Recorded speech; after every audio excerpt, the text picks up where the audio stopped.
What's going on, everyone? I'm just a typical, average American here today to react and learn about informal British expressions. I really quite enjoy learning about these. I just can't believe how many British expressions and phrases and idioms and slang there actually are.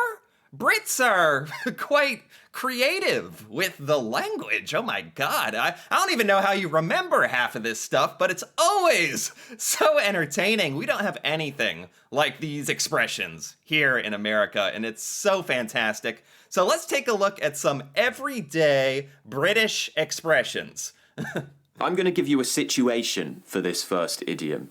Okay. I work at home. Okay, I live in quite a small place. Because I work at home, I spend all of my time at home. I don't really get to go outside. Sure. And I find that staying inside all day, it tends to drive me round the bend. And that's right, that's the idiom. Drives me round the bend.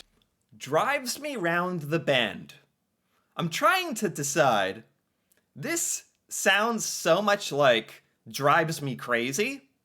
Usually when I hear a British expression, there's like no chance that I would be able to understand what is even being said. This one actually makes sense to me. Drives me around the bend. It's so close to something you might say in America, but it's not. But I feel like if I heard someone say, "Oh, that just drives me around the bend," I would think that means that it's really annoying. Like we say, that drives me up the wall. So we have phrases that are so close to that. I actually feel like I kind of understood this one, but it is a British expression. We do not say drives you around the bend, but close. Something can drive you round the bend. And this basically means that something can make you really bored or really angry or annoyed about something. That's a little different. The idea that it means drives you around the bend means you can be bored. I think of this as drives you up the wall. That's what I'm comparing it to in America. If it drives you up the wall, you're just angry. You're annoyed as heck. So the bored thing is different. So people could also drive you round the bend, which means they just make you a bit frustrated, a bit annoyed, and sometimes bored. Next idiom. Does your head in, or does my head in, or doing my head in. If something... Do your head in. So these are all just expressions that are like if you're annoyed. Are Brits annoyed that often by people that we really need all these different phrases to portray all the annoyance in different ways? No, it's fantastic. Doing my head in. I'm going to use some of these because goodness knows we get annoyed here by each other in America. That's for sure. Doing my head in. We do not say this, but again, it's so close to something we might say. Like, that did me in. You wouldn't really even say that, but I've heard that places. You do me in. That would mean, like, kills you or something. Bugs you or... No, we don't quite have anything quite like this, but these British expressions are so close to something you might say in America, but not. It's really quite interesting, actually. Does your head in, then it's something that really annoys you. So this one is quite related to the last one. I want you to use the idiom in the comments, and I want you to tell me one thing that people do that really does your head in. Now listen to the connected speech between D and I on head and in. Does my head in. Like it's one word? That does you do my head in. Is that how you would say it in a sentence? Like, they are just doing my head in. Like that? Move the D to the beginning of the next word. Does my head in. Because the combination of consonant and vowel always pushes together. So it does my head in. Head in. So head in. It's like a contraction. British contraction. Head in. Head in. One thing that really does my head in is when people chew really loudly when they're eating. You know, that kind of... Yeah. Yeah, I can't stand that. So annoying. I hate it. Guys, if you're chewing, chew quietly, close your mouth, and enjoy your food. Wow, I have a special bond with this Brit now. I totally agree. I don't need to enjoy your food with you. So, yeah, if something does your head in, it annoys you. That's it. Now, this one is used a lot. I actually heard this one yesterday from a friend. He said he was feeling under the weather. Now, Under the weather. Isn't that so? It's so funny to me how the most random expressions are the same between America and Britain, whereas 99% of these are completely different, or at least somewhat different. And there's a lot of British expressions that just, I can hear them and they make literally zero sense. You have to explain them to me. And that's actually the most fun part about the British expressions. But this one, under the weather, of all things, is the same in America and Britain. I didn't even know that. It means you're sick, not feeling well. I wonder who came up with this first, actually. Pronunciation. Under the weather. Under the weather. Under the I think weather. a lot of you probably already know what this one is. Yeah. If you're under the weather, then you're feeling sick. So I could call my friend and say, This actually feels like a British expression. I wonder if Americans got this from British language. Under the weather. I'm feeling under the weather today. And sometimes in UK, we also say that we're feeling rough. I feel quite rough today. See, that's different. See, then there'll be something like that that's totally different. Feeling rough. Although that would make I would know what you're saying, kind of, just by the words. But it'd be a weird thing to say in the United States. I'm feeling rough. Oh, man. It's funny. But I'd understand it, because rough, bad. In America, we might say, oh, that's rough. Or you're looking rough. We would say even, oh, you're looking rough, man. But, oh, I'm feeling rough. We don't really say that. It's very, very specific, actually. It's funny. And that just means I'm not feeling great. I just feel a bit sick, hungover, tired. A great one to practice this is a mini tongue twister. Practice the TH sound. My mother is feeling under the weather. It's perfect for the My mother is feeling under the weather. schwa sound and for the TH sound. Try and do it faster. My mother is feeling under the weather. So yeah, if you're under the weather, you feel sick. I want you to think right now. Think of a time when you were really, really happy. Some great news that you received. Something great that happened. Okay. If you want to share it with me, write it in the comments. But instead of saying that you were extremely happy about this situation, you could say that you were over the moon. Pronunciation. Over the moon? Brits say over the moon as well? This is a really interesting video, actually, and not for the reasons I thought. Many of these I am not familiar with, but some of these, the most random expressions, we do have. Over the moon. Happy. Although nobody says that. That's almost a joke to say. It's like something from a children's storybook or something oh, little Betty was over the moon. That's something you say when you're a child almost. I don't know if that's the same in Britain, but this expression does exist in America. People know what this means, but no one really ever says it for some reason. Maybe we got to bring this back. Over the moon. Over the moon. For example, I was over the moon when I discovered ETJ English on YouTube. Thank you. Really, really common one. At the end of the day. At the end of the day. Wait, what? Is this an expression? At the end of the day? You say this before you give the most important fact or result from what we're talking about. Oh, at the end of the day. Okay, I was like, what is he talking about? Yeah. We would do this in America. You're explaining some long, convoluted thing, and then you're like, yada, yada, yada. And then you're like, well, at the end of the day, what you want to do is walk down the street and take a right. It's to summarize. Yeah, you're like, oh, at the end of the day, everything's okay. Yeah, it's a way of summarizing. Okay, yeah, this is a thing. This is a thing in America, yeah. Of the day. So if we're explaining something to someone and we want to finally kind of skip what we've been explaining and give the final piece of information, the most important part of the story, the result, the thing that we're talking about, we would say at the end of the day before. These are like expressions I didn't even realize Americans do.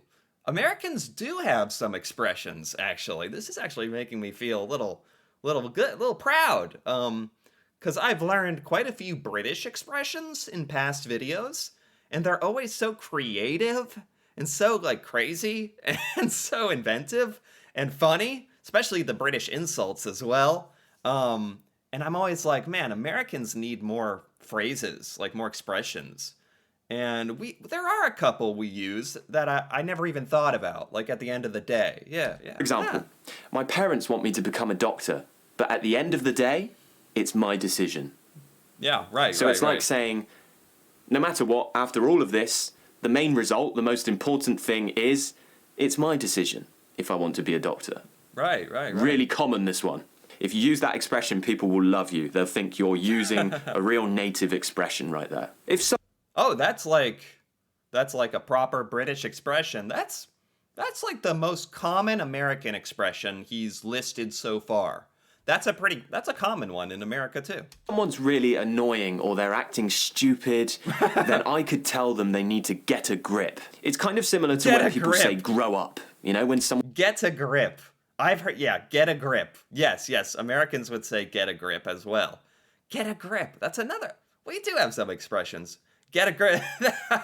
That's like when you're telling someone, like, get control of yourself. Calm down. Like, get a grip. You want to grab their head and be like, get a grip.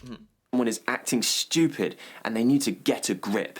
Yeah. And it basically means to make an effort to take control of your emotions. Right. So if someone's crying constantly because they've just broken up with their girlfriend or boyfriend and they're really sad and they won't stop crying. You'd say get a grip. Man, now this just makes me wonder. I've never really thought about this before, but why are there's a lot of expressions that are overlap between Britain and America that are coming up in this video that are idioms and expressions, but both of our cultures say them. But then there's so many British expressions we don't say in the United States. What determines all that? Like, it's so random to me. It's been weeks and weeks and they're still crying. I might just need to say, oh, come on, you need to get a grip. Or I might say, come on, get a grip of yourself. Control yourself. Move on, continue, behave calmly. So we usually do this as a command. We'll tell someone they need to get a grip. I could also say... Yeah, it's quite like harsh, actually. Like, it's pretty serious if you're like, and you're usually like raising your voice or something, like, get a grip! Like, it's quite an intense thing to say. I need to get a grip of a situation, which basically means, I need to control myself in this situation. I need to control my emotions. Now, have you ever heard the idiom, a piece of cake? That was a piece of cake. Yes. It means that something was really easy. Now, I'm not teaching you this one today. No. This is more American. If you want to sound more British, you actually want to use quite a vulgar term using the word piss. So instead of cake, we actually say that was a piece of piss. Pronunciation, the word of... Really? Like, is this this is genuine? This is a thing? Piece of piss. Is piss a bad word in Britain? 'Cause you couldn't really say this in America, like, not casually, not in everyday day-to-day life. That was a piece of piss. Like, makes me laugh because it's so absurd to say in America. Because piss means, like, urine, pee, So it's a piece of urine. It makes no sense in America, and it's actually very funny. In Britain, instead of piece of cake, which we would say, piece of cake, that was a piece of cake, easy. Piece of piss. This isn't a prank or anything, right? This is a real phrase in Britain? Really?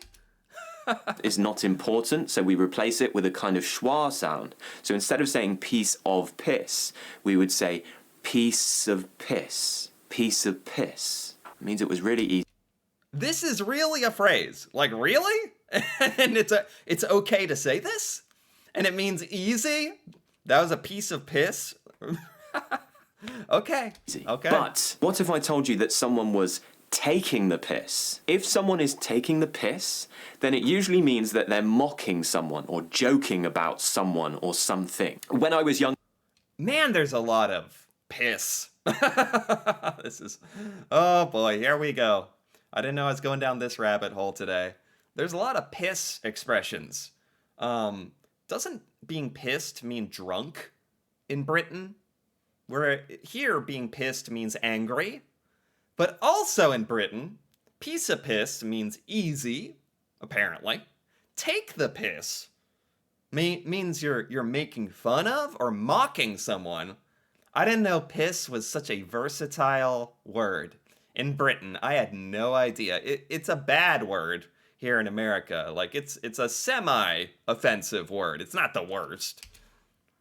I used to work in a retail job before I became a teacher. And there was a guy who worked in this job, and he had a massive, and I mean massive, forehead. His forehead was huge, right? Oh, no. So we always used to take the piss out of him. No. We used to make jokes about his forehead, take the piss, okay? And we used to say that we could ride his head like a surfboard because it was so big. We could surf on his forehead. Oh my God, they really did take the piss on that poor man. I know it sounds bad, but this is a bit of a culture lesson now. In the UK, we have this thing called banter.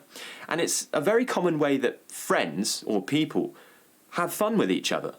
If you're comfortable with someone, then you might find that they will take the piss out of you. They'll make jokes about you. Oh, right. This is a very big cultural difference between America and Britain, for sure. This idea that Brits will make fun of each other to express, like, friendship, companionship, to express that you are close, is you might make fun of each other.